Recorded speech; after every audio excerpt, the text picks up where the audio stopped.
tout cas, toi, tu commences pas. Bon, je commence. Je me présente, je suis Christian Wamouchala, mais c'est Christian Tchananga, c'est mon nom, et Wamouchala, c'est le nom de famille. Comment me présenter? Maintenant, je suis à la retraite. Je ne sais pas trop quoi dire. En fait, je suis né à Lubumbashi, mais j'ai grandi à Kinshasa. Et après, pour des raisons de service, j'ai quitté Kinshasa pour travailler à Lubumbashi, puis à Bujumbura. Et de là, j'ai épousé cette jeune dame que j'avais rencontrée quelques années avant. Et après, on a eu tous nos enfants étant pratiquement à Bujumbura, bien que l'aîné est né à Kinshasa parce que il y avait des problèmes d'embargo, etc.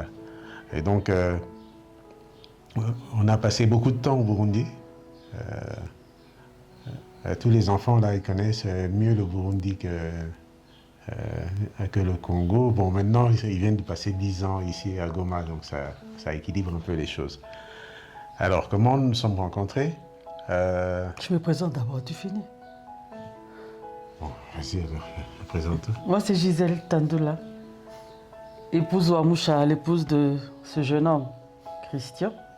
Je suis née à Kinshasa, j'ai grandi à Kinshasa.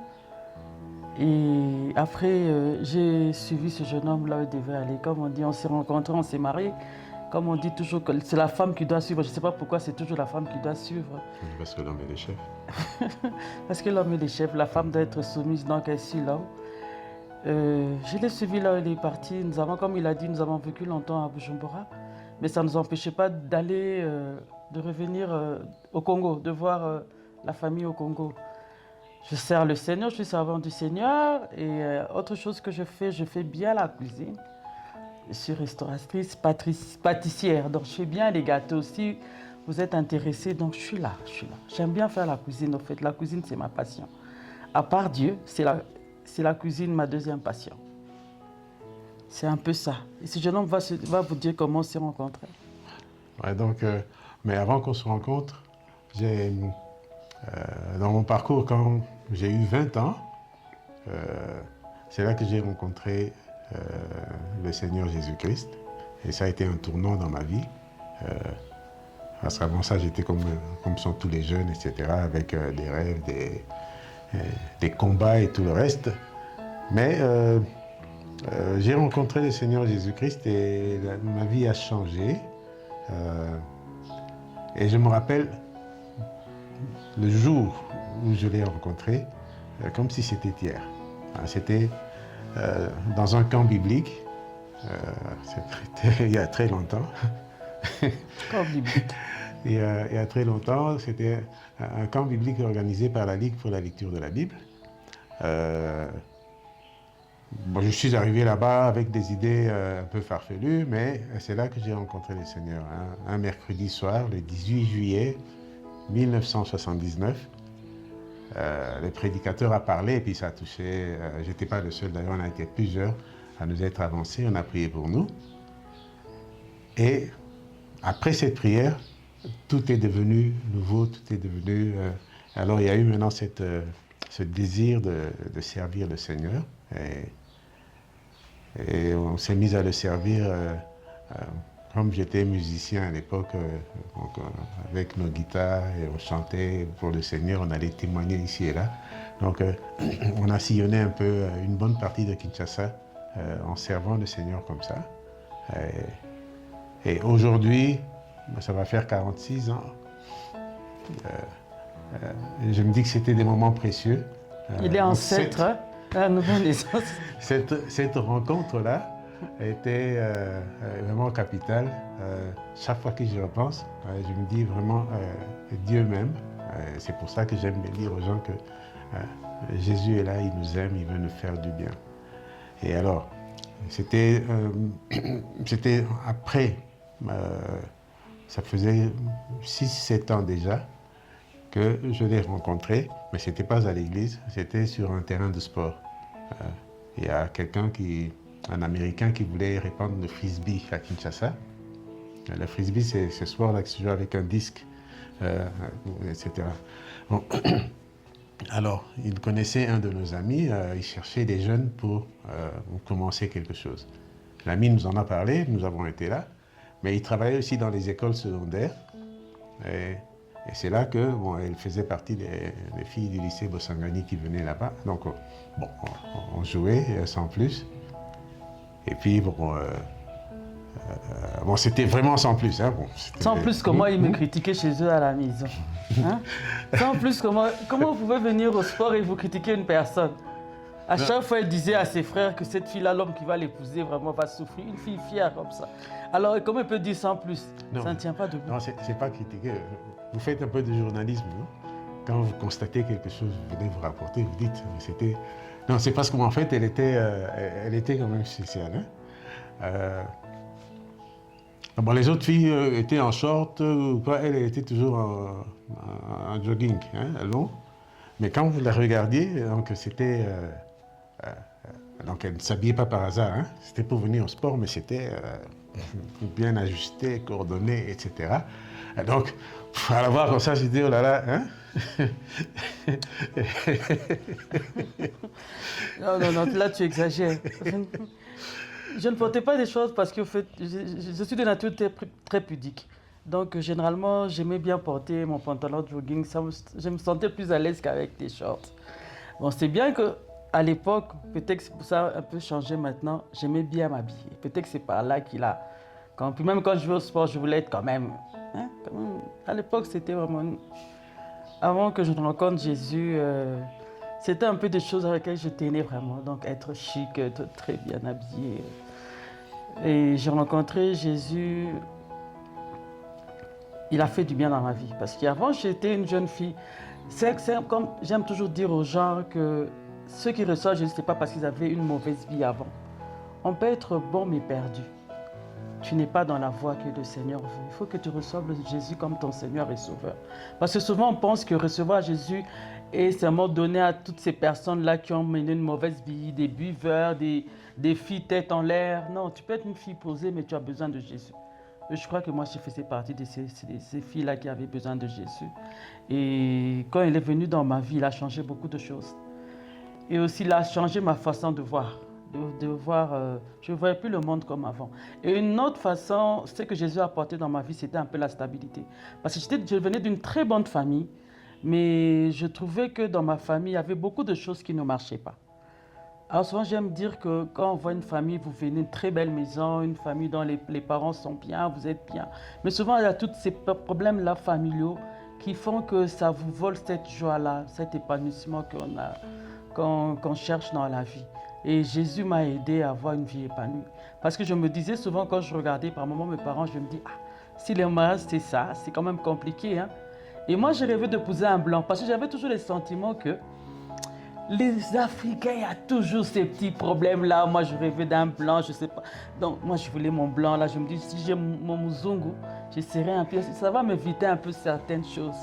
Mais comme on dit que les voies de Dieu sont insondables, j'ai quand même reçu un muzungu muluba là.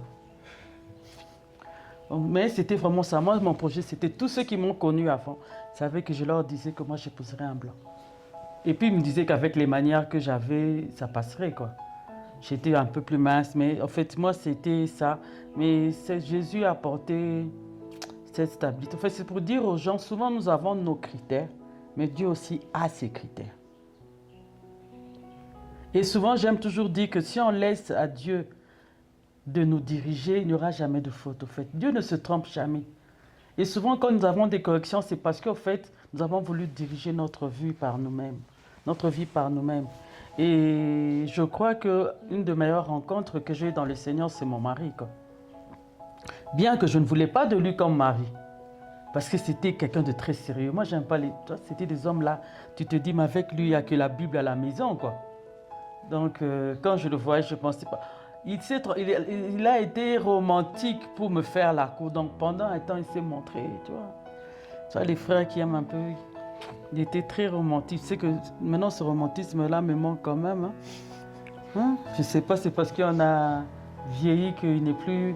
Il savait écrire, vous savez, quand il t'écrit des paroles, tu te dis, ouf, frère Ebokom. Je ne sais pas si j'en comprends une gage. Je dis, ce frère sait écrire. Hein. N'est-ce pas, frère? Il savait écrire. Mais ça, c'est parce qu'on était loin. En fait, quand on était dans la même ville, il n'y avait rien. Hein? Parce que bon, c'était, comme tu dis, bon, celle-là, c'est... Hein, bon. Celle-là, c'est quoi? Les apparences. Il s'est fait que un jour, j'allais... c'était un endroit où on faisait les entraînements là, de frisbee. J'allais vers là. Et puis, je l'ai vu passer dans une voiture avec une dame. On s'est salué, mais la dame, je la connaissais parce qu'on travaillait ensemble. Alors après, la dame me demandait, tu connais ce garçon? Il dit, oui, on fait des frisbees ensemble. Et après, je lui ai demandé, bah, tiens, c'est ta mère, hein, tu es sa fille. Donc, c'est ainsi que bon, la relation a pris une autre dimension, mais sans plus. Hein. Et puis, à un moment donné, comme je vous ai dit, j'ai travaillé à Kinshasa, puis j'ai été à Lubumbashi. Et donc, j'ai été muté à Lubumbashi. Et c'est là que on a commencé à s'écrire, d'abord pour prendre des nouvelles. Je voulais dire une chose. Quand je suis arrivé à l'église, c'est lui qui modérait, au fait. La première fois que je suis à l'église à la Borne, c'est lui qui était le modérateur. Il a modéré. Je l'ai vu, je me suis dit, mais je le connais, on a fait le sport ensemble à un moment. Et puis j'étais avec une amie, ma meilleure amie, qui vit au Canada maintenant. Et en sortant, il est venu vers moi. Je crois qu'il m'avait reconnu aussi dans la salle quand même. Je me dis, bon, on était plusieurs filles ici, là, quand même, il a reconnu, il est venu me saluer. J'aime toujours dire aux gens, à la fin, là, à l'église, il faut toujours saluer quelqu'un. Donc, tu peux saluer quelqu'un, tu ne sais pas ce qui va se passer après. Donc, ce qui s'est passé un peu. Il est venu me saluer, il m'a demandé si je venais. Moi, je lui ai dit non, je suis venu un peu voir. Vous savez, quand on se convertit, on regarde un peu, on se dit bon. Mais je me rappelle que ma meilleure amie m'avait dit, sœur, je veux dire à Lingala et puis je vais traduire. Elle a dit, frère Assia Monio, c'est du Nzamba Ponio pour notre frère Wana. Donc, c'était pour dire, sœur, peut-être que tu vois, le Seigneur t'a choisi pour ce frère-là qui est venu te saluer. Moi, j'étais fâché, je lui ai dit n'importe quoi. D'abord, il est sérieux, moi, je parle avec ses frères. Je dis, tu me vois avec un gars aussi sérieux, en plus il est trop mince pour moi. Donc, tu vois, dans le genre de choses, je dis, je ne peux pas me mettre avec un homme comme ça. Je me suis fâché contre mon ami. Elle me disait, comment il y a beaucoup de filles, Samuel est venu te saluer. Dieu pas. Moi, je dis, Chavavit, Dieu ne parle pas. Moi, je dis, il n'y a rien. Donc, quand tu le vois, tu me vois, c'est deux chemins. Diamétralement opposés. Diamétralement opposés, donc, c'est un peu ça. Oui, donc, on s'est vu comme ça, et puis une fois, il y avait eu une requête pour une petite fille qui avait des problèmes de maux de tête, je ne sais pas quoi, et il se trouvait que c'était sa sœur. Hein. On en a parlé un peu, donc bref, la relation était là sans plus, et puis moi je suis parti, et comme je travaillais dans la même société que sa mère, et qu'il y avait tout le temps du courrier entre les agences, hein, donc on s'est mis à s'écrire par ce truchement-là. Donc, j'écrivais à ma future... c'est ma future belle-mère qui amenait le courrier, qui ramenait. Parce que la poste ne fonctionnait pas très bien, il n'y avait pas de SMS, etc., tout ce qu'il y a aujourd'hui. Donc, communiquer, c'était par téléphone, mais les téléphones fixes qui étaient un luxe à l'époque. Donc, voilà comment on s'est rencontrés. Et peut-être vous seriez intéressé à comment on est venus ensemble, parce que jusque-là, c'était... Ce qui est bizarre, au fait, c'est... Je ne sais pas si c'était la première fois qu'il m'écrivait. Au fait, je sais que Dieu me parle beaucoup par des songes. J'avais rêvé que j'étais allé à un endroit pour prier. En ce moment-là, je tenais tellement à voyager. C'est que j'ai prié beaucoup pour mon voyage. Je voulais tellement aller étudier ailleurs. Et je priais pour le voyage. Mais je me rappelle que quand je suis arrivé à cet endroit, j'ai vu il y avait un endroit, il y avait un homme qui était au fond. Et il y avait plusieurs personnes qui venaient avec, on dirait, des demandes. Mais j'ai vu que la personne a sauté toutes ses... En tout cas, je crois que c'était Dieu. Il a sauté pour venir mettre sa main sur moi. Il me dit, toi, ton problème a été déjà résolu. Ce n'est pas le voyage, mais c'est le mariage. Moi, je disais à l'autre, je dis non. Moi, je suis venu te demander un voyage. Il me dit, non, le voyage, je vais t'en donner. Moi, je te donne un mariage. Il me dit, même que, moi j'ai dit mariage. Alors je lui ai dit, alors c'est qui mon mari? Il me dit, l'homme qui va t'épouser t'a écrit il habite le Lubumbashi, mais tu ne lui as pas écrit. Tu n'as pas répondu. Tu ne lui as pas répondu. Je lui ai dit, ah, qui habite à Lubumbashi qui m'a écrit et je n'ai pas répondu. Là, on me dit, mais c'est lui ton mari. Moi, je dis, mais moi, je suis venu te demander le voyage. Et puis, il me dit, non, moi, je te donne le mariage.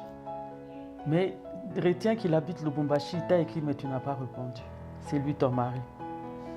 Et je me suis réveillée. Le matin, on est venu frapper à ma porte. À l'époque, j'étais à l'université, on est venu me réveiller. Et ma mère est venue me dire, ah, en fait, Gigi, j'avais un courrier pour toi. J'avais oublié de donner. Et quand il me donne le courrier, je vois, à l'époque, on écrivait expéditeur derrière. Quand j'ai vu, mon ami Christian, moi, je me suis dit, Mungu wangu, Seigneur. J'ai dit Dieu, pas lui, Seigneur, pas lui, pardon, pas lui. Je n'ai même pas ouvert la lettre. J'ai laissé la lettre à côté, je me suis lavé, j'ai fait mes histoires. Je suis allé à l'université, mais je me rappelais toujours du rêve et de la lettre. Je me suis dit, ah Seigneur, pas lui. Regarde tous les frères là, vraiment. Je n'ai pas lu. Et puis, à un moment, j'ai rencontré un ami qui était un frère. Entre parenthèses, vous remarquerez que voyage rime avec mariage. Hein? Et puis, quand elle s'est mariée, elle a voyagé. Donc, vraiment, Dieu a bien fait les choses. Oui. Le frère là m'a dit, j'ai dit, pourquoi tu es triste aujourd'hui? Je lui ai dit, j'ai fait un rêve. Et puis, le rêve, il y a une lettre. Puis quand je lui ai seulement dit, il m'a dit, bon, c'est quel frère aussi? Je lui ai dit, c'est Christian. Il me dit, Yves, Christian, c'est un frère bien, c'est un frère sérieux. Hein? Il me dit, bon, si Dieu te le donne comme il faut accepter, c'est un bon mari. Puis il me dit, mais seulement peut-être que ce frère-là n'est pas fiancé. Moi, je dis, j'ai pris qu'il soit fiancé. Je lui dis que je prie qu'il ait quelqu'un. Et puis il m'a dit comment il fallait être. Quand j'ai ouvert la lettre, au fait, il n'avait rien dit de mauvais, il me demandait comment j'allais. Si je me portais bien, il se demandait comment mon évolution avec le Seigneur, un peu les nouvelles de ma famille et de mon voyage. Puis moi, j'ai répondu tranquillement, comme si de rien n'était. Mais je me rappelais toujours du rêve. Et je faisais tout pour voir ailleurs. Donc, au fait, les voies de Dieu sont insondables. Vraiment. Parce que, entre parenthèses, donc, ça, c'est pour vous dire que, en fait, moi, je n'ai... En fait, c'est le Saint-Esprit qui a fait le travail pour moi, si je puis dire. Hein? Parce que pendant ce temps, j'étais à Lubumbashi, j'habitais avec une de mes cousines. Bon, pour elle, c'était clair. Moi, j'ai dit, non, elle a des problèmes spirituels, je l'aide, etc. À un moment donné, elle était dans une relation. Donc, je lui donnais des conseils, hein, puisque bon, j'étais plus avancé dans la foi qu'elle. C'était simplement ça. Mais pour ma cousine, là, c'était clair et net. Hein. C'était clair et net. Juste que une chose entraînant l'autre. Les choses ont changé et puis voilà, j'ai dû finir par déclarer ma flamme. Mais c'était par correspondance puisqu'on était loin. On s'est revus avant de se marier, on s'est revus 2 fois. En fait, 2 fois seulement quand je venais en vacances. Dieu a fini par me convaincre. En fait, souvent, j'aime dire aux gens, quand Dieu te dit d'une chose, il faut que tu demandes, en fait, le temps. De laisser le temps au temps. Parce que quand Dieu me disait, il y avait d'autres personnes aussi qui venaient me demander en mariage. Mais à chaque fois, quand la personne, quand même, avait des critères que... J'entendais toujours qu'il me disait, Gisèle, je t'ai déjà dit, ton mari, c'est Christian. Alors arrête de t'embrouiller dans ces histoires-là. Et ce que je commençais, quand j'ai compris que c'était Dieu m'avait tellement parlé, tellement, par des gens, par des sites, donc il m'avait tellement parlé, mais il y avait un verset qui m'a toujours touché. Le Seigneur m'avait dit une fois, l'homme regarde à l'apparence, mais moi je regarde au cœur. Je crois que c'est dans Samuel. Quand vous regardez, c'est quand on envoie Samuel choisir un roi, le nouveau roi que le Seigneur voulait pour Israël. Samuel avait vu tous les fils-là qui passaient d'Isaïe. Mais or, Dieu avait choisi David qui n'était pas là. Samuel regardait, souvent il voyait que les frères de David étaient présentables, présentaient bien et tout. Mais Dieu s'était choisi son berger qui était resté quelque part. Et c'est ce verset-là qui m'avait beaucoup touché, qui a fait que je puisse accepter, parce qu'il avait dit, l'homme regarde à l'apparence, mais moi je regarde au cœur. Au fait, moi je regardais à certaines choses que je trouvais, que peut-être je connaissais. Je vous ai dit que je le trouvais trop sérieux. TTS, comme dit, très très spirituel. C'est vrai, à l'époque, là, oh, moi j'étais des filles à l'église, sont des filles bouillantes, donc tu aimes faire le bruit. À la jeunesse, là, nous sommes là, nous chantons, donc nous témoignons. Lui, c'était le genre. Donc, nous dansons sérieusement. Bon, lui, c'était le genre des frères sérieux. Hein, même quand il dirige la louange, là, c'est vraiment Jésus. Hein, donc, il est là, l'adoration, un peu. Donc, moi, je me disais, mais moi, je ne vais pas me mettre un homme comme ça. Moi, je suis romantique. Moi, j'aime, moi, j'aime. Donc, mais le Seigneur a fini par me convaincre que c'était lui, l'homme qu'il me fallait.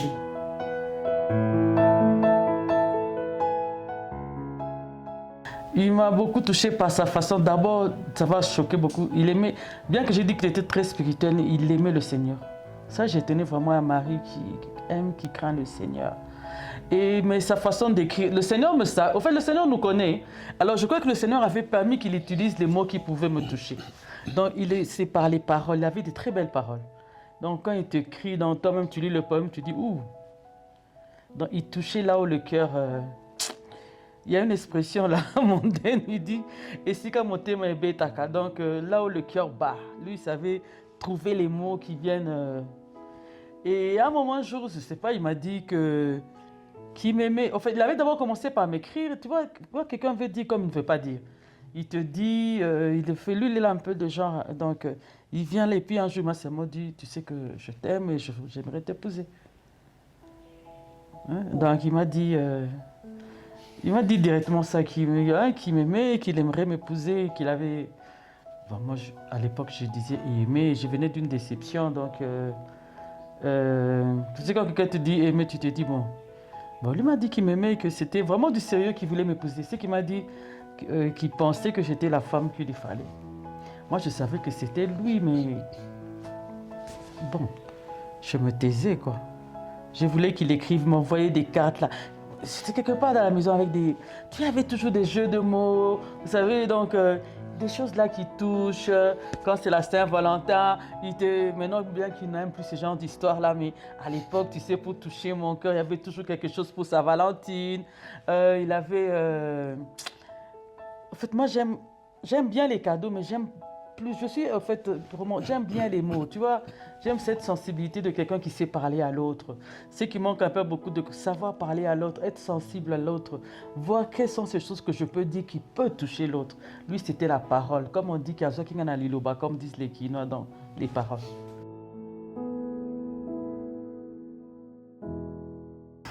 Ce qui m'a convaincu, comme j'ai dit au début, l'apparence faisait que, bon, il n'était même pas...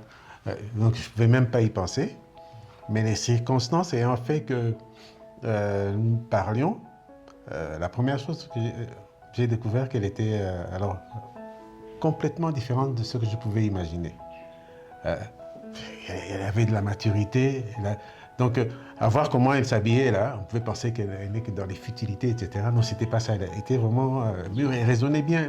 Bon, déjà ça fait que je me suis dit, oh. Je raisonnais bien. Hein? Je me suis dit, oh là là, hein? C'est pas possible. Et c'est ça qui a fait que bon, le courant est passé. Et puis, elle avait une foi qui était, au début, mais qui était vibrante. Hein? Et le fait de la conseiller, etc., puis je voyais comment elle était vraiment une femme bien. Et puis, j'ai vraiment mis tous mes efforts à arranger les problèmes qu'elle me confiait avec la personne avec qui elle était. Puis ça avançait. Et puis comme je l'ai dit, ma cousine, là, elle disait non, hein, c'est elle ta femme. Je dis non, elle n'est pas ma femme, elle est déjà prise, elle est fiancée, etc. Et puis un beau jour, elle m'annonce que c'est fini avec son prétendant de l'époque. Alors ma cousine dit, oh voilà, hein, maintenant la voix est libre. Non, je dis, non, elle est dévastée, etc. C'est pas ça. Mais bon, le fait est que, bon, en fait, pendant longtemps, j'ai refusé d'accepter cette réalité qui était là.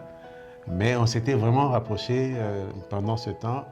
Et puis quand on s'est vu pour la première fois, hein, je ne parle pas de quand on faisait le frisbee parce que là, il n'y avait vraiment rien. Vous savez, quand vous êtes au loin, les choses peuvent être bien. Mais quand vous vous retrouvez, il y a eu comme une appréhension. Est-ce que non, ça a continué. Et, donc bref, elle m'a rassuré, je ne dirais pas à tout point de vue, mais pour l'essentiel, parce que elle n'était pas futile, parce que je ne me voyais pas m'engager avec une fille tête en l'air, etc. Hein. C'est pas qu'il y avait eu beaucoup de sollicitations, beaucoup de choses, mais bon, quand je ne suis pas convaincu, je ne m'engage pas. Et là, parce que je me suis marié quand même un peu tard. Hein, le jour où mon entourage a appris, les gens se disent « Oh hein? » Il y a même un des frères, qui est un pasteur maintenant, qui a dit « Oh, le baobab est tombé. » C'est parce que bon, j'avais été convaincu au plus fort de moi-même, c'était ça. Et c'est là que je me suis engagé. Avant, il y avait des possibilités, il y a eu des pressions pour que, mais bon, quand je ne suis pas convaincu, je ne suis pas convaincu. Et là, j'ai été convaincu, je pense que c'était le travail du Seigneur. N'est-ce pas? Je le crois aussi.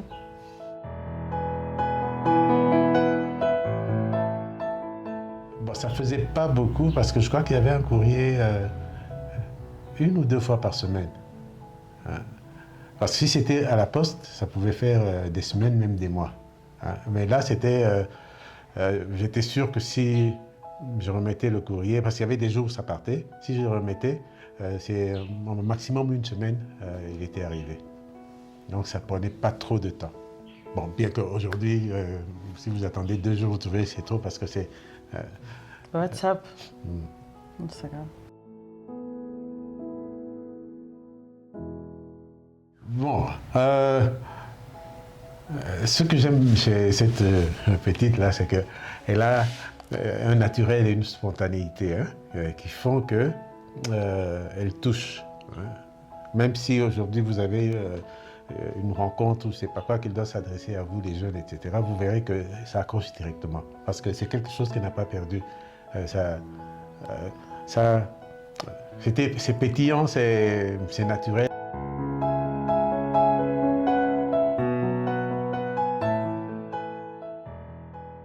Il y avait aussi des critères que j'aimais bien, il parlait très bien. Même comme vous voyez là, il parle bien. Moi, je tenais un peu à ça, il parlait bien français. Et aussi, grand détail, la taille était très importante pour moi. Parce que je me trouvais petite, alors je me disais qu'il faut que mon mari soit grand. Il avait ça aussi. Il était jovial et puis il y avait quoi encore? J'avais dit qu'il aimait le Seigneur. Il avait quand même étudié, parce que j'étais née aussi à ça. Parce que souvent à l'église, je disais, bon, quand même quelqu'un qui a étudié, ça fait... Je ne demande pas des grands diplômes, mais quelqu'un qui quand même... qui a étudié, ça fait quand même bien à la maison. Et l'amour, par moments, ça ne se dicte pas. Vous savez, quand vous êtes attiré, par moments, c'est vrai, c'est dire, pourquoi tu as pu aimer cet homme? Et tu te dis, bon, je me suis retrouvée dans cette relation. Donc, je crois que le Seigneur a mis... moi, vous savez, même pour choquer, je dis, maman, on dit toujours Seigneur. Moi, je me dis, vous savez, le Seigneur a créé l'amour. L'amour vient de Dieu. Même si on vient nous dire des histoires là, c'est Dieu qui a commencé, c'est Dieu qui a pensé que Adam était seul, il fallait que Ève soit là. Alors, je crois que c'est lui. Donc, l'amour, c'est Dieu. Et quand Dieu voit que 2 personnes peuvent être ensemble, il sait comment préparer le chemin. Moi, je n'ai pas pris beaucoup de poids. Hein. Maintenant, je suis tout mince là. Avant, j'étais un peu comme votre amie. Hein. Mais elle était encore plus mince. Hein. La grâce est venue avec la graisse et elle a pris du poids. Donc voilà.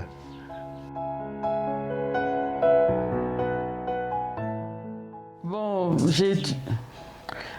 j'étais, comme j'avais dit, j'étais en train d'étudier. Il a dit qu'il voulait se marier. À un moment, il n'était plus à Lubumbashi, il est allé à Bujumbura. Bon, quand on s'est marié, c'était d'office, je devais aller avec lui. C'était impossible que j'étudie, que je reste à Kinshasa, que lui aille là-bas. Et puis je me suis dit, bon, je trouvais que c'était normal, c'est naturel qu'on se marie, on part. Donc, ça ne m'a pas dérangé de partir avec lui. Peut-être le vide que j'ai ressenti au début, parce que j'ai vraiment quitté tout le monde. C'était vraiment, je me suis mariée un samedi et on a voyagé le mardi. Donc vous voyez un peu, j'ai été tellement entourée des gens à mon mariage, la dot, civil, religieux. Tu vois toute cette ambiance-là. Et puis brusquement, tu prends l'avion. et tu te retrouves dans un endroit, tu vois que tu connais personne, quoi. Il n'y a que lui que je connaissais. C'est un peu au début, il y a eu un vide que j'aime que le Seigneur a comblé rapidement. Ce vide-là m'a permis de me rapprocher de Dieu. Je crois que vous savez, dans la vie d'une personne, il y a toujours chacun a sa destinée. Et moi, je crois que c'était le chemin que Dieu avait choisi pour pouvoir m'utiliser pour son œuvre. Ce temps-là m'a vraiment permis de me rapprocher du Seigneur. Et comme je n'avais encore rien commencé, ni études, ni travail, ce que je faisais, c'était... je lisais beaucoup. À part les trucs de la maison, je lisais beaucoup. Et je lisais plus des choses qui me rapprochaient de Dieu. Et ce qui fait que j'ai beaucoup appris aussi. Ça m'a permis aussi de m'ouvrir. Je regrette que ça ne soit pas comme maintenant. Là, tu vois, il y a Internet, je crois que j'ai là encore plus à apprendre, quoi. Mais ça m'a permis de consolider mon couple aussi. Vous savez, quand vous êtes à deux, c'est différent que quand vous évoluez dans un foyer où il y a les gens qui viennent de la famille, qui viennent rendre visite, les amis. Là, nous étions à deux. C'était mon ami, j'étais son ami. Donc, on a appris. Donc, ça aussi, ce qui fait que c'est vraiment la relation qu'on a gardée jusqu'à aujourd'hui, cette amitié-là. Au-delà d'être mari et femme, nous sommes vraiment des amis. Donc, quand il y a quelque chose, c'est à lui que je viens raconter ou j'ai vu. Et c'est aussi ce qu'il fait. Et c'est resté jusqu'à aujourd'hui. Nous allons avoir 30 ans de mariage au mois de juillet. Et nous sommes restés amis, quoi. Donc... Moi, j'aimerais vraiment souligner, parce qu'en fait, quand on s'est accordé, il était question elle m'a dit qu'il fallait que j'écrive à son père pour demander la main. D'ailleurs, il y a quelque temps, j'ai retrouvé une copie de la lettre. Hein. Il a écrit à mon père. À l'époque, on écrivait aux parents. Ça a amusé les jeunes là. Hein. Bon, alors j'ai écrit, en choisissant bien mes mots, parce que bon, c'est quand même un futur beau kilo. Hein. Alors, la lettre est arrivée, c'était à elle de remettre.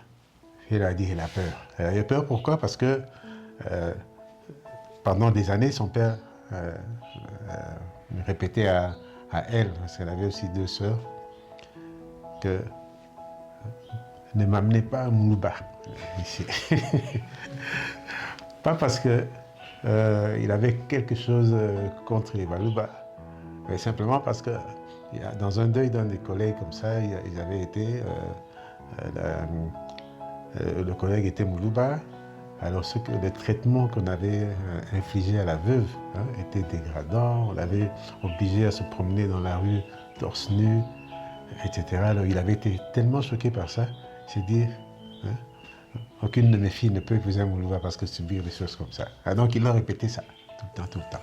Alors maintenant, elle se disait, il va refuser. Hein? Non, on priait pour ça, etc. Et puis elle a fini par donné à un ami de la famille. Un couple avec qui je m'entendais bien, qui connaissait aussi mes parents. Donc c'est le couple qui est venu remettre la lettre. Après, elle me dira, quand il a lu la lettre, il était aux anges. Donc, il n'a pas fait une objection. Bon, peut-être parce que la lettre était bien écrite et que ça... Alors, une autre chose que j'aimerais souligner, c'est que pendant qu'on était fiancés, avant que j'écrive la lettre, etc., on s'était convenu qu'il fallait prier 2 fois par semaine, les lundis et les vendredis. Je crois que c'était à 20h, heure de l'Est. Alors on priait. On a prié pendant, je ne sais pas, c'était plusieurs mois quand même. Il y a des fois on se disait, on va prier pour la cérémonie, comme ça on va prier pour tel sujet, on va prier, on priait. Et aujourd'hui, j'ai la conviction que c'est parce qu'on a prié comme ça que le Seigneur a plani les chemins et tout s'est passé avec une facilité époustouflante. Donc, après, il était question que on se marie, ça a pris du temps, on ne s'est pas marié tout de suite. C'était une année après, c'était une année après que les choses se sont concrétisées. On a eu un mariage qui était bien. Un très beau mariage. Qui était bien. Et puis voilà, comme on a dit, on s'est marié samedi. Et le mardi, on reprenait l'avion. Parce qu'en fait, j'étais venu pour 1 mois, fin juin. On pensait se marier la première ou la deuxième semaine de juillet, mais il y a eu des contretemps, puis finalement on s'est marié le 29 juillet. Donc le 22 juillet pour la dot et le 29 pour le civil et le religieux. Et donc comme mon mois était fini, je crois que c'était le 2 août ou le 1er août qu'on est parti. Alors c'était, on disait, tiens, enlever, c'est comme l'enlèvement de l'église. Parce qu'en fait, on est parti, comme elle a dit, elle ne connaissait personne. Et puis Bujumbura, c'est diamétralement opposé à Kinshasa. À Kinshasa, il y a trop de monde, tout ceci là-bas. À l'époque, il y avait trop calme. C'était alors une autre mentalité, tout était complètement différent. Et puis on a parlé, il y a eu un temps d'adaptation. Au début, elle me disait quand je revenais du bureau, c'était tellement calme qu'elle se disait, mais est-ce que les gens n'ont pas déjà fui? Et puis je suis resté seul. Parce qu'à l'époque, il y avait les tensions ethniques là, au Burundi. Et vous ne dormiez pas 3 jours sans entendre des grenades, des crépitements, etc. Donc elle s'est dit, peut-être que les gens ont fui. Donc petit à petit, on est entré dedans et ça nous a permis d'être proches. Et comme elle dit, elle, c'est vraiment ma pote. Quand on est ensemble quelque part, si on va dans une fête, si elle est là, qu'il y ait à manger ou qu'il n'y ait pas à manger, à boire ou pas à boire, c'est bon pour moi. Voilà.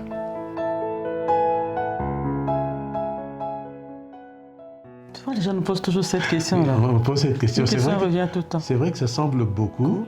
Bon, c'est beaucoup. Hein? C'est beaucoup, mais c'est même un conseil pour vous, il ne faut pas commencer à compter. Hein?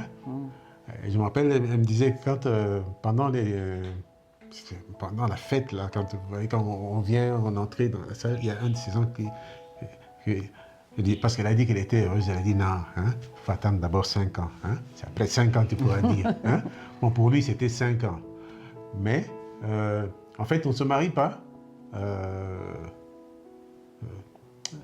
Comment dire? Parce qu'aujourd'hui, on entend souvent parler de contrat de mariage. Hein? Pour être sûr que, quand ça n'ira pas, on règle toutes les choses. Le mariage n'est pas un contrat. Le mariage, c'est vraiment une alliance. Hein? Dans la Bible, il est dit que l'homme quittera son père et sa mère et s'attachera à sa femme et les deux deviendront une seule chair. Hein? Alors, je me suis attaché à elle, nous sommes une seule chair. Hein? Alors, dans la pensée de Dieu, le divorce n'existe pas. Si on te coupe en deux, c'est fini, tu meurs.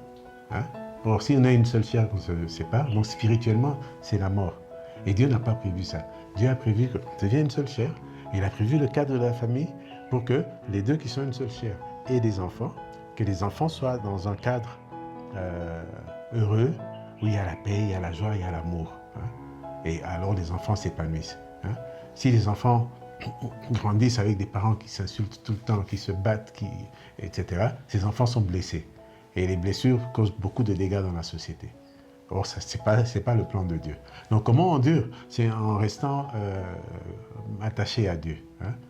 Quand tu es fidèle à Dieu, c'est-à-dire que moi, je tiens à ma relation avec le Seigneur. Elle tient à sa relation avec le Seigneur. Et c'est parce que nous deux nous tenons à cette relation que nous pouvons rester ensemble. Hein? Parce que si je commence à être laxiste avec tout ce qui concerne le Seigneur, je me détourne. Si je ne suis pas fidèle au Seigneur, ce sera difficile de lui être fidèle. En gros, c'est ça. Parce qu'il n'est pas dit que dans les 30 ans, il n'y a pas eu de difficultés, il n'y a pas eu de problèmes, il y en a. Hein? J'ai vu des couples qui se sont mariés l'année passée, en juillet et en août. Aujourd'hui, il y a un des couples qui s'était marié en août. Ils ne viennent pas de se séparer, ils se sont séparés déjà depuis plusieurs mois, en août. Nous sommes en mars maintenant. Donc ils n'ont pas pu tenir 3 mois. Mais ils sont restés fiancés pendant... plus de 2 ans. Ils s'entendaient bien, etc. Mais ils se marient, pouf. Hypocrisie dans les relations. Donc On se marie pourquoi? C'est pourquoi tout à l'heure, avant qu'on commence l'émission, je disais qu'il faut se marier bien. Hein? Il ne faut pas se marier parce que je dis non, moi, maintenant j'ai mon boulot, on a appelé ici, ça marche. Hein? Donc, et je suis sûr que les filles vous regardent, elles tournent, elles retournent. Hein? Dites non, je peux prendre soin d'une fille, donc c'est bon. Hein? Non, tu peux prendre soin d'une fille, oui, mais de quelle fille? Hein? Adam, quand il a été endormi, on dit qu'on a enlevé une côte. C'est de sa côte qu'on a fait Ève. Et quand il s'est réveillé, il a dit, ah, voici cette fois c'est qui os de mes os. Donc il a reconnu alors qu'il ne l'avait jamais vue, parce qu'elle venait de lui. Et donc c'est un peu ce processus-là qui doit se passer. Le jour où tu reconnais, hein, ah, c'est elle, donc c'est la volonté de Dieu. C'est là en fait, parce qu'on est dans la volonté de Dieu, ça va aller, suivant le plan de Dieu.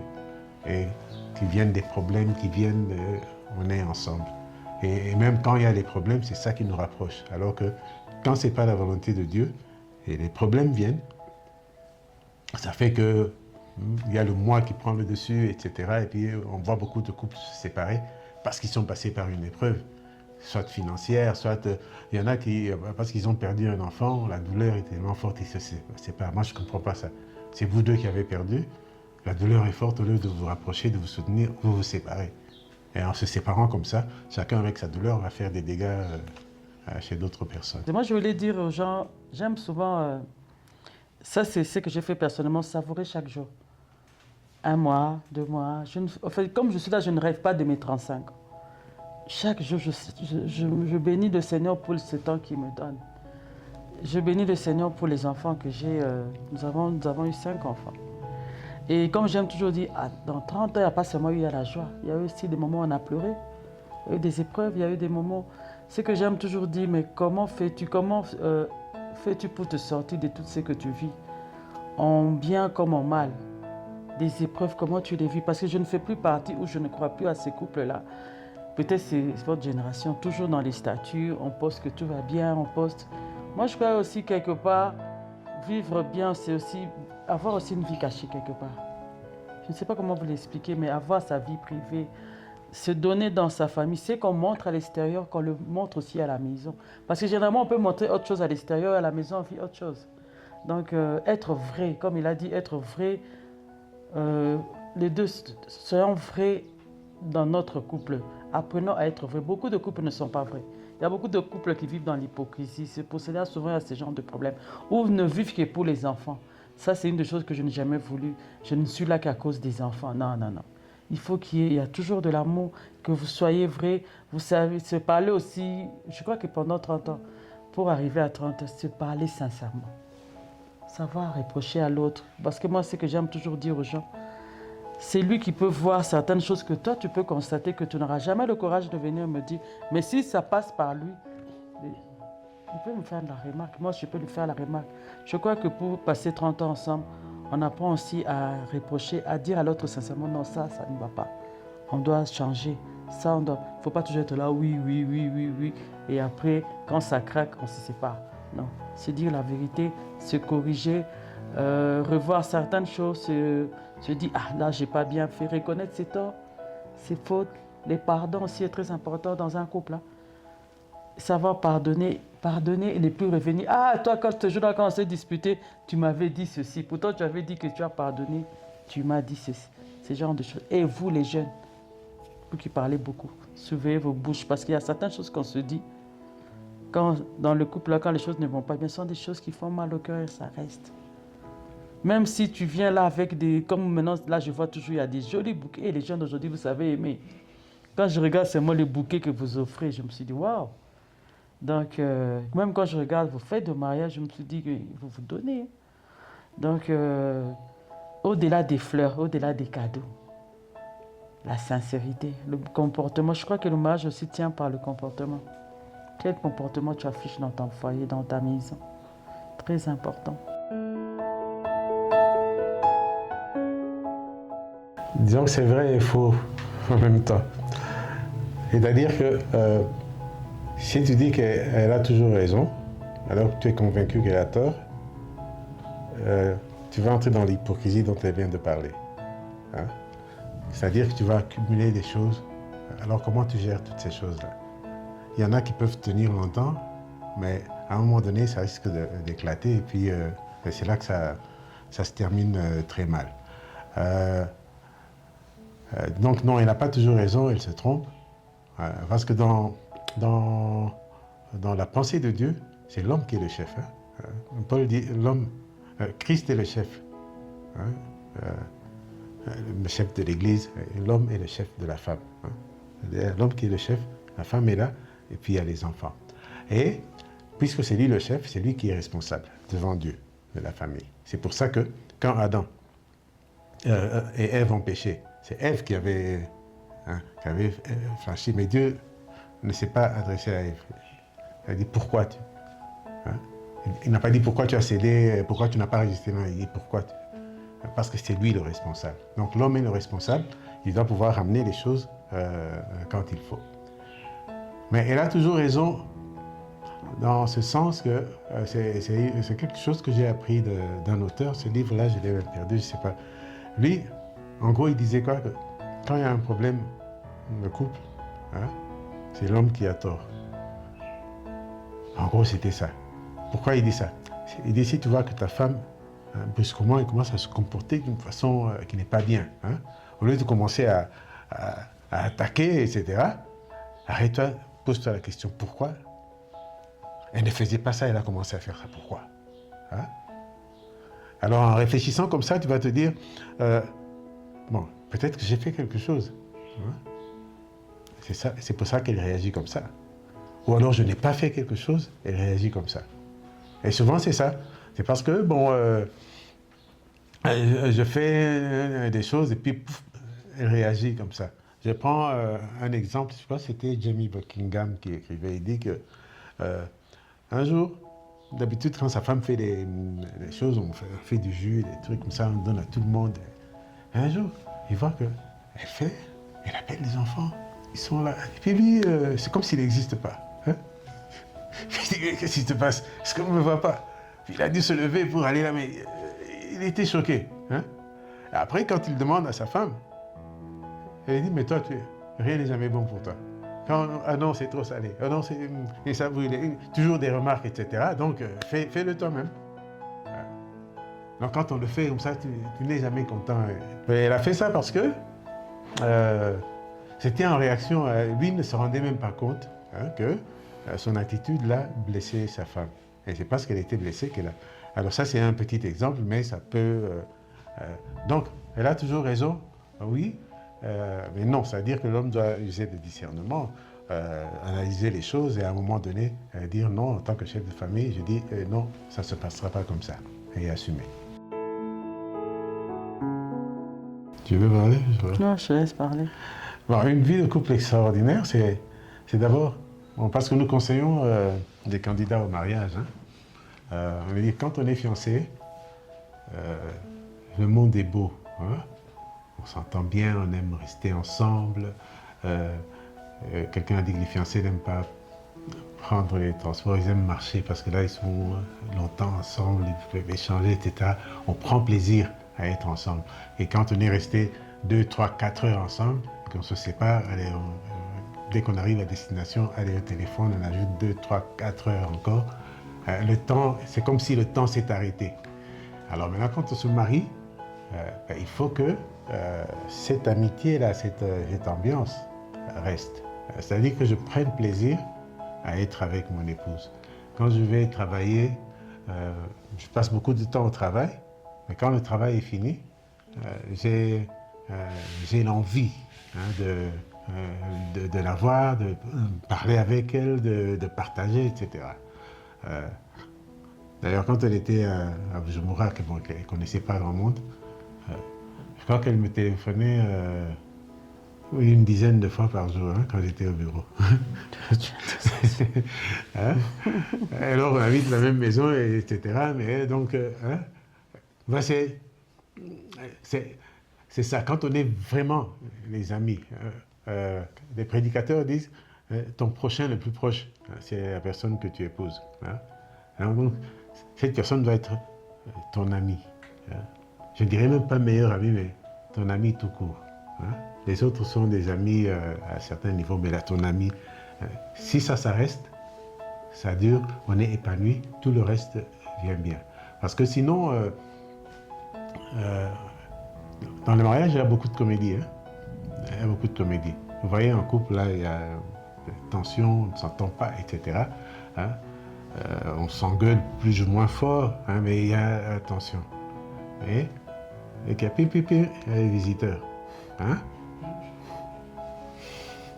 On montre l'aspect, le lien, etc. et qu'on sort. Et si les visiteurs ne sont pas perspicaces, ils ne vont même pas se rendre compte qu'il y a un problème. Pour que quelqu'un se rende compte qu'il y a un problème, c'est quelqu'un qui connaît bien, hein, soit le couple, soit un des deux, qui va remarquer que bon, il y a des petites choses comme ça. Premières années. Souvenirs, hein. Oh, il y en a beaucoup, hein. Beaucoup. La naissance de notre fils aîné d'abord. Ça nous avait fait, vraiment fait beaucoup de bien. Donc, il avait apporté, on était à deux, il a apporté quelque chose qu'on n'avait pas à la maison. Donc, je me rappelle même le premier Noël qu'on devait faire avec lui. Le premier Noël de notre fils aîné. Donc, l'ambiance qu'il y avait, le fait qu'il y avait un enfant à la maison, ça faisait quelque chose de bien. Il y a ça. Et la naissance de chaque enfant aussi. Hein. Donc, chacun. Mais le premier Noël de Johan, il y a aussi quoi. Il y a beaucoup de choses. Bon, il y a beaucoup de souvenirs. Hein. Bon, à une Saint-Valentin, j'avais écrit un petit texte et je crois qu'il avait fait mouche. Après, quand on s'est mariés, il y a eu un concours. Il y a une radio de la place à Bujumbura qui a fait un concours à la Saint-Valentin. Il fallait envoyer des textes. Et là, on envoyé ces textes-là. Et on a gagné. On a gagné une nuit à l'hôtel Novotel à l'époque. C'était le plus grand hôtel de Bujumbura. Oui, dîner. Hein? En fait, j'ai gagné parce qu'il n'y avait pas vraiment de concurrents. Les autres, c'était des... Non, c'est parce que c'était bien écrit. Donc, moi, j'ai seulement pris. Moi, je n'ai pas écrit. Ils ont demandé de concours, c'était des pages. Justement, puis j'ai lu seulement la carte qu'ils m'avaient envoyée à l'époque et on a gagné. Il y a beaucoup de souvenirs, trop même. Notre premier voyage ensemble, à l'étranger. À la famille aussi. Ça nous avait fait énormément de bien, ce sont des bons souvenirs. Ouais. Il y en a tellement. Je ne sais pas si vous voulez qu'on ajoute, mais moi je crois que les plus grands, c'est la naissance de chaque enfant. En tout cas, ça nous a fait du bien.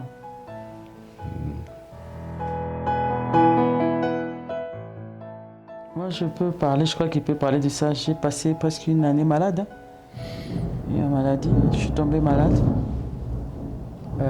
Tout juste après la naissance de notre quatrième enfant, Jonathan.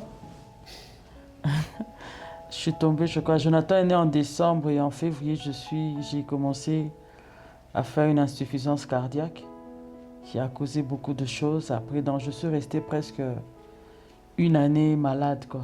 Et je pense que c'est un moment terrible pour la famille parce que c'est pas une maladie où vous voyez l'espoir, quoi. C'était une maladie où vous voyez elle peut partir n'importe quand. Et je crois que ça a été quelque chose que je n'aimerais pas recommencer par rapport aux enfants. Ils étaient tristes à un moment même à l'école, ils sont venus demander qu'est-ce qui s'est passé parce que les enfants n'étaient plus comme avant. Ils n'arrivaient même plus à jouer, ils restaient seuls dans leur coin. Et à chaque fois qu'on leur posait la question, ils disaient que maman n'allait pas bien. Que maman était très malade, qu'elle avait un problème avec son cœur. Donc, ce sont des choses qui font très mal. Et je me dis toujours merci à Dieu qui m'a donné une seconde, si on peut, comme on aime bien dire, une seconde chance. Mais je trouve que la maladie... Alors souvent, comme vous avez parlé des choses extraordinaires, moi, directement, quelque chose m'était venu à l'esprit, mais que je n'ai pas dit, c'était la santé. La bonne santé est très importante dans une famille, dans un couple. Parce que vous pouvez avoir de l'argent, quand il n'y a pas la santé, quand déjà quelqu'un est malade, c'est quelque chose qui, parmi les choses extraordinaires qu'il faut toujours remercier Dieu, la bonne santé. Être en bonne santé. La maladie fait trop de choses pas bien. Freine beaucoup de choses dans la maison. Je ne sais pas s'il peut ajouter quelque chose par rapport à ça, mais moi, c'est la maladie. Une des grandes épreuves, pour moi, c'est la maladie. Oui, mais ça, c'était la plus grande. Et les enfants, ils étaient tout petits, mais ils ont mûri vite. Mais comme on a dit, Dieu était là, parce que c'était vraiment grave, c'était un empoisonnement en fait, parce qu'on ne s'était pas rendu compte, mais à un moment donné, on a été à Kinshasa. C'est là d'ailleurs qu'on avait découvert que c'était un empoisonnement et puis on a soigné ça, mais l'état intérieur était terrible. Le cardiologue qui l'a soigné après, quand elle a fait le bilan de santé, c'était catastrophique parce que les reins étaient touchés, le foie était touché, le cœur était touché. Donc c'était... et chaque rubrique là était mortelle. Mais Dieu n'a pas permis qu'elle meure, elle est revenue. Il y a des gens qui nous ont envoyé après que quand il la voyait comme ça, je disais ça c'est fini. Et le jour où on allait prendre l'avion pour aller à Kinshasa, celui qui nous accompagnait a dit on était sûr qu'elle ne reviendrait pas. Il était sûr. Mais quand elle est revenue,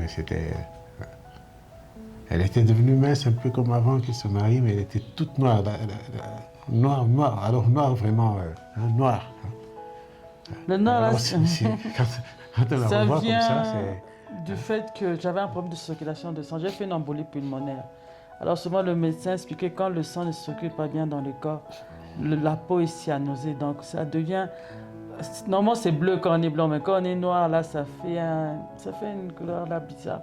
C'est le médecin qui m'expliquait c'était quoi dû à la couleur de la peau. C'était parce que la circulation du sang, il n'y avait pas assez d'oxygène dans le sang. Donc c'est pour ça que la peau était... Ça devait devenir bleu si j'étais... Mais noir là, bizarre. Ça, c'est quoi que c'était le plus dur dans la vie. Et de voir que j'allais laisser mon bébé, ça me faisait trop mal au cœur. Trop.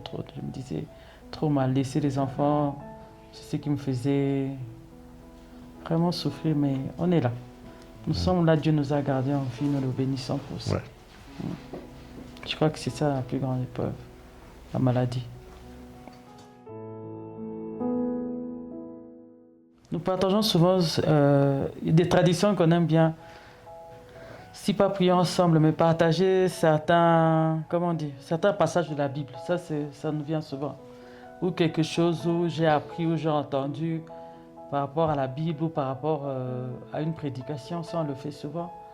Il y a ça. Et aussi, il y a quelque chose qu'il aime bien, c'est toujours, il peut apporter quelque chose ou exhorter. Et il aime toujours me demander de prier. Même en famille, quand on fait notre culte familial, là souvent, il aime me dire c'est toi qui clôture, c'est toi qui fais. Bon, moi j'ai dit et puis même les enfants aiment bien nous imiter. Ils vont dire maman va dire toujours moi. Donc ça c'est quelque chose qui nous ressemble beaucoup. Il y a ça, vraiment. Et partager souvent comme on étudie encore à notre âge, il nous arrive aussi de partager sur certains de nos cours ensemble. Ça, on discute sur comment, comme pour souvent aller toujours en avant, je dis comment dans les hommes ont toujours plus de temps que les femmes. Donc, je dis toujours comment tel cours tu avais fait, tu avais vu ça, on discute un peu sur les vérités qu'on a découvertes. Ça, c'est qu'on fait souvent ça. Et puis, si vous voulez, tradition, comme on peut l'appeler, pas chrétien. Bon, souvent, on aime bien regarder les films ensemble. Bon, moi, j'aime bien, pour me détendre, j'aime bien les théâtres, en fait, les maboki, vraiment les théâtres de chez nous et tout. Et souvent, je le pousse aussi à le regarder. Je lui dis par moment, viens voir un peu ça. Il peut bouder, puis par moment, il aime aussi. Je lui dis, des films africains, ça, on fait souvent ensemble. On peut regarder, on regarde souvent. Si j'aime une série où il aime quelque chose, il m'invite, il me dit, il y a quelque chose qui m'a intéressé, viens, on va voir ensemble, ou vice-versa. Ça, on le fait souvent ensemble. Ne jamais se marier à cause des autres. D'abord, je commence par ça. On ne se marie pas pour Se comparer aussi aux autres. Parce que souvent maintenant, je vois que beaucoup aiment bien se comparer vie à vie.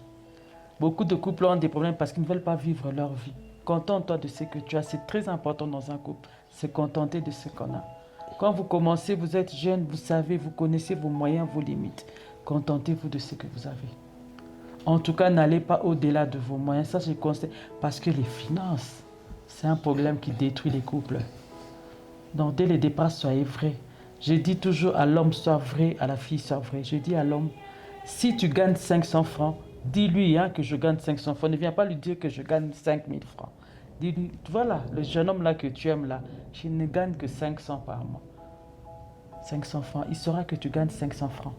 Parce que si tu commences à lui dire que tu gagnes 50 000 francs et que tu gagnes que 500 francs, il finira par découvrir, il y aura des dégâts. Et j'aime se dire à la fille, tu acceptes ces 500 francs là. Qu'est-ce que toi tu veux donner à l'autre? Qu'est-ce que tu apportes? On ne se marie pas pour profiter, on se marie pour faire le bonheur de l'autre. C'est ça le mariage au fait. Je suis venu faire le bonheur. Je prends Jonathan, la femme que tu dois épouser, toi, j'ai dit je suis venu faire son bonheur. Elle se dit je suis venu faire le bonheur de Jonathan. On ne se marie pas. Souvent je trouve que les erreurs c'est quand on vient pour profiter. Ça ne va pas à la maison, je me marie. Jonathan va me dire, je prends Jonathan parce que c'est le prénom que j'ai retenu. Il va nous dire, non, je suis fatigué de manger au Maléwa, je me marie. Très dangereux, on ne se marie pas pour ça. Est-ce qu'on se comprend, non? On se marie par amour, mais être vrai. L'amour est vrai, l'amour ne ment pas. L'amour ne triche pas. L'amour ne ment pas. En tout cas, l'amour ne ment pas, l'amour ne triche pas. L'amour est pur et vrai. Ouais, je pourrais juste ajouter que ne pas donner trop d'importance au paraître, au bling-bling. Le mariage ne se résume pas aux cérémonies. On a eu une fête formidable, donc ça c'est juste un temps. Le mariage commence après. Donc, le fait de vouloir paraître, vous allez faire un bridal shower, save the date, etc. Tout ça, c'est bien, mais ça ne fait pas le mariage. Parce que tout ça, c'est pour tout le monde, il y a l'ambiance. Mais le mariage, ça commence quand vous êtes vous deux. Hein? Vous deux, là. Vous regardez, là. Moi, je me rappelle quand on était dans l'avion, on quittait Kinshasa, on n'allait pas directement à Bujumbura, on devait transiter par Nairobi, dormir là-bas, avant d'arriver à Bujumbura. Alors, dans l'avion, je me suis dit, la fille d'autre, maintenant, ça dépend de moi. Je me dis, mais c'est pas de la blague, hein? Parce qu'avant, quand il y avait des trucs là, c'était papa, maman et consort, maintenant c'est moi. Hein? Et donc ça commence là. Et si les caractères ne sont pas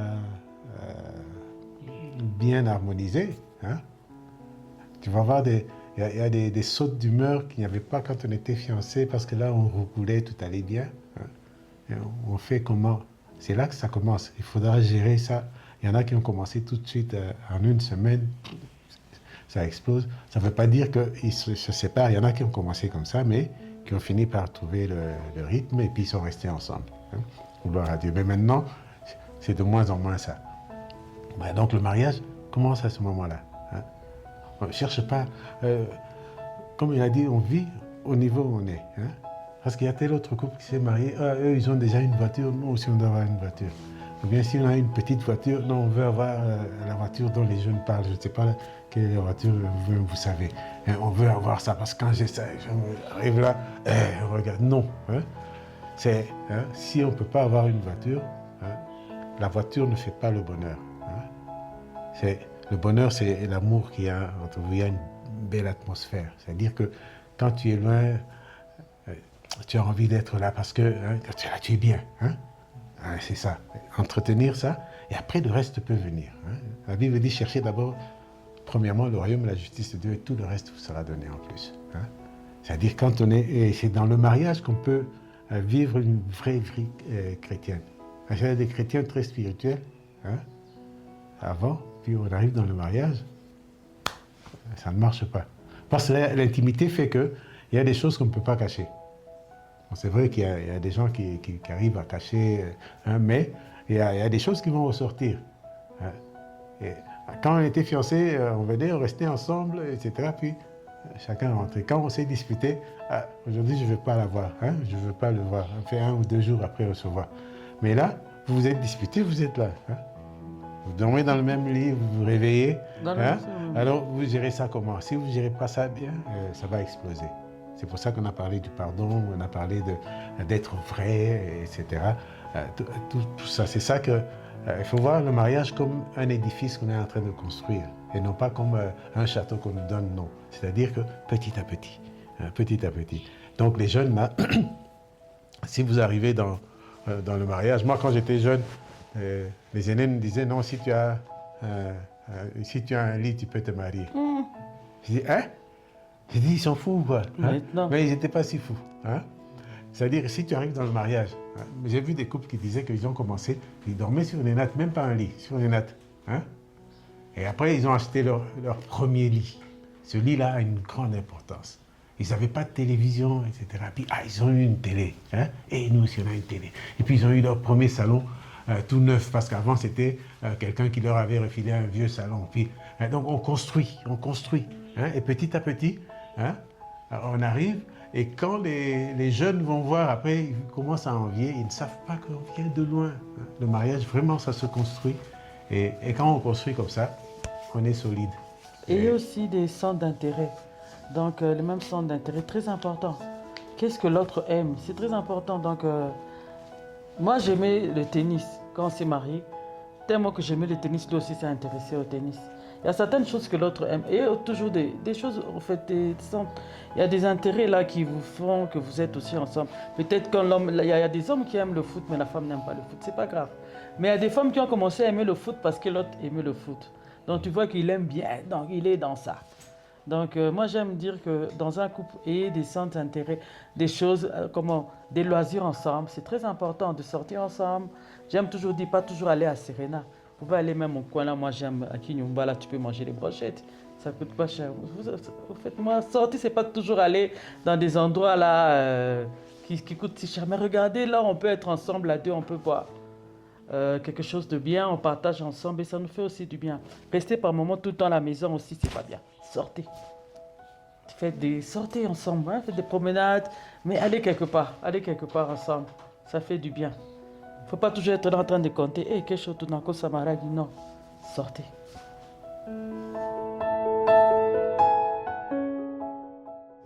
L'amour existe. J'aimerais vous ramener à Dieu. Dieu est amour. Hein? L'amour, c'est Dieu. L'amour vrai. Mais il y a des gens qui ne connaissent pas Dieu, hein? Qui par amour ont bravé tout. Hein? On a vu des gens de culture musulmane aller épouser des gens de culture chrétienne. Bon, ils ne sont pas pratiquants, mais ils se mettent ensemble. Et ils ont tenu bon malgré la pression des familles, les menaces, etc. parce qu'ils s'aimaient. Hein? Donc l'amour existe. Mais pourquoi je dis que Dieu est amour? Donc quand on aime, tout à l'heure j'ai dit qu'on est resté ensemble parce que moi je tiens ma relation avec le Seigneur et elle aussi. Et le fait de tenir comme ça nous permet de tenir. Parce que l'amour, c'est pas seulement la romance, c'est pas être romantique, amener des fleurs et comme ça. Non, l'amour, c'est assumer, hein, le choix qu'on a fait. J'ai choisi qu'on soit ensemble. Quand ça va mal, je m'y tiens, peu importe. Donc c'est cet aspect-là qu'on met de côté. Les gens veulent que l'amour soit... dont on a été à Dubaï pour ceci, quand il y a... tout était bien, ça va. Quand il y a des difficultés, ça ne va plus. Si ça ne va plus quand il y a des difficultés, ça veut dire que l'amour n'était pas là, n'était pas vrai. Hein? Parce que quand l'amour est vrai, dans la difficulté, on tient. Il y a un frère qui a épousé une femme à l'époque où Dieu lui a dit, voilà ta femme. Elle était comme une folle, elle était... Hein? Comment, hein? Mais ce n'est pas quelqu'un qui lui a dit, c'est Dieu qui lui a dit. Hein?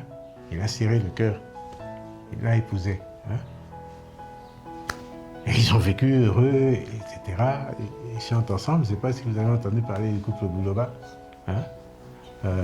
Non, peut-être pas. Mais l'amour permet d'accepter les choses. Quand tout va très bien, que vous vous aimez, etc., et qu'il y a maintenant un accident, par exemple, il y a l'autre qui a une infirmité. Mais l'amour va faire que tu ne vois pas l'infirmité, tu vois le cœur, la personne que tu es. Donc, tu fais tout. Et les autres vont dire, mais comment tu fais pour supporter tout ça? Non, ils ne supportent pas, c'est parce qu'il y a l'amour. Donc l'amour est là mais on veut le prendre comme, on me dit, la rose est belle, mais il y a des épines. On veut prendre la rose sans les épines. Non, il y a des épines, et si tu ne fais pas attention, ça pique. Mais c'est toujours beau, c'est beau à regarder. Donc il y a cet aspect-là qu'il faut assumer pour aller. C'est pour ça que j'ai parlé d'alliance au début. Hein. Le mariage, là, c'est une alliance. Hein. Parce que je prends un engagement, c'est un engagement solennel devant Dieu et devant les hommes, donc je vais m'y tenir. Hein. Rien ne peut me détourner de cela. Et je m'y tiens. C'est vrai qu'il y a des situations parfois compliquées quand on nous raconte comme ça, tu dis, ah, on peut comprendre. Mais c'est solennel. Dieu, quand il s'engage dans une alliance, il fait toujours. Et nous, nous sommes faits à son image, donc nous sommes appelés à faire comme Dieu. Voilà. Moi, je voulais ajouter pour les jeunes les problèmes des réseaux sociaux parce qu'on regarde toujours les mauvais côtés des choses. Parce que quand quelqu'un a échoué, se dit moi aussi je vais échouer. C'est pas parce que les autres ont échoué que toi aussi tu vas échouer dans leur mariage. Moi, j'aime toujours dire ça aux gens. Ce n'est pas parce que l'autre a échoué que toi nécessairement tu vas échouer. Toi, tu as ta vie, tu as ta destinée. Tu regardes et l'amour existe. Il faut seulement rencontrer la bonne personne et au bon moment. L'amour existe, mais seulement j'ai trouvé que beaucoup sont tellement déçus par ce qui se passe à l'extérieur ou par ce qu'ils voient, comme vous l'avez dit, qu'ils veulent faire leur vie par rapport aux réseaux sociaux. Non, on ne vit pas par rapport. Il y a des personnes autour de toi, regarde bien. Par moment, on ne regarde pas bien. Regarde bien, la bonne personne est toujours là à côté de toi. Et Dieu sait si bien faire les choses et met toujours cette personne-là pas très loin de toi. Donc regardez bien. Et surtout n'écoutez pas les réseaux sociaux. L'amour existe et moi j'y crois. Qu'on soit chrétien ou pas, moi j'y crois, l'amour existe. Et l'amour véritable existe. Moi, j'y crois. Je dirais, en fait, c'est mieux quand les autres rendent témoignage de vous. Souvent je bénis Dieu parce qu'à chaque fois qu'on rencontre des gens, ils nous disent qu'ils ont toujours été touchés par notre façon de vivre ensemble. De nous voir comme des amis. Souvent, les gens, c'est la première chose que les gens nous disent quand ils restent avec nous, disent que notre façon d'être, à la maison, à l'église, ailleurs, ils sont toujours touchés par notre façon de faire, notre façon de nous comporter, comment nous vivons notre vie. Et j'aime bien comment les jeunes disent que nous sommes restés amoureux même en étant, si je peux dire, vieux. Je sais que je peux dire, c'est ça mon plus grand témoignage, en tout cas de ma part. Je me dis, on s'est mariés jeunes. Là, on est en train de vieillir, on vieillit. Et je crois que notre façon d'être à deux, c'est ça mon plus grand témoignage. Bon, pour moi, c'est... Au-delà du fait d'être à deux, Dieu nous a donné 5 enfants. Et quand je regarde en arrière, je me dis, ces enfants ne nous ont pas donné de maux de tête. Hein? Parce que nous côtoyons beaucoup de couples dont le problème, c'est les enfants ceci, les enfants cela. Et je me rends compte que c'est vraiment une grâce d'avoir eu tous les 5. Tous des enfants. Pas de problème. Et bon, il y a aussi cette proximité qu'on a. Il y a des enfants qui ne peuvent pas rester avec leurs parents, surtout quand on sort et qu'on sort, donc c'est loin. Bon, j'ai pas vu ça chez mes enfants, parfois. Et donc, je trouve que ça me semblait normal, mais je trouve que c'est vraiment Dieu qui a fait ça, c'est une grâce. C'est une grâce, et je bénis Dieu pour ça. D'avoir aussi été un modèle pour nos enfants. Parce que souvent, les parents ne sont pas des modèles. Et quand vous avez des enfants qui vous prennent pour des modèles, et les amis des enfants, c'est très important. C'est un témoignage, oui. Ben, pour les enfants, nous en avons 5. On dit c'est comme les 5 ministères qu'il y a dans la Bible. Vraiment, quand on devient parent, c'est vraiment une fierté. Et la fierté est restée tout le long. Donc vraiment que Dieu vous bénisse, qu'il vous fasse aller loin.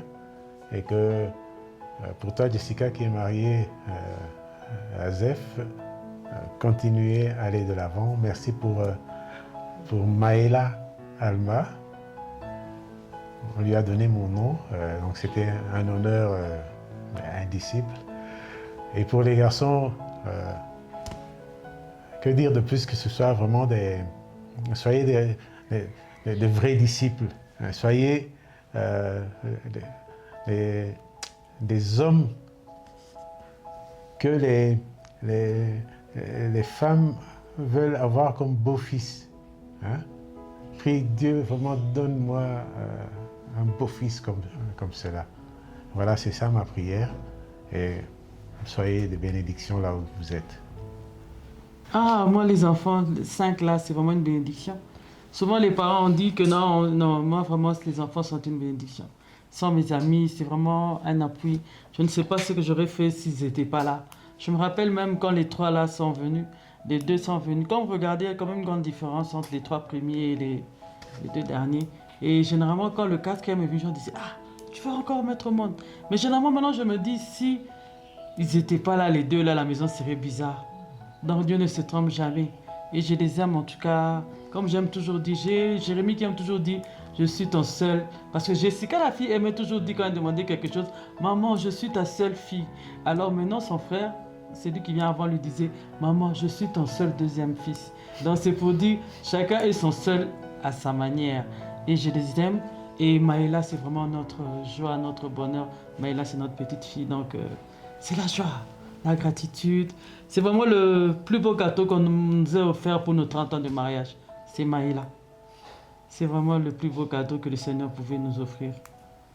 Et nous le bénissons pour ça.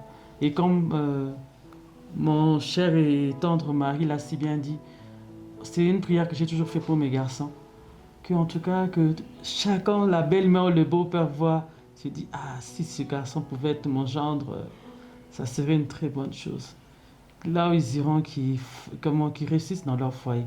Ça sera notre plus grande joie aussi. En tout cas, qu'ils réussissent dans la vie. Beaucoup ont réussi dans la vie, mais qui n'ont pas réussi leur vie de famille. Moi, ma prière, c'est qu'ils réussissent dans la vie et surtout dans leur vie de famille. Ça, c'est notre prière pour eux. Que le Seigneur les bénisse. C'est bien ça, hein? Quel mot vous voulez que je lui dise si c'est que je l'aime? Et que je prie que le Seigneur nous garde encore longtemps ensemble. Ben, moi, c'est ce que j'ai dit là. Hein. Donc, merci pour tout.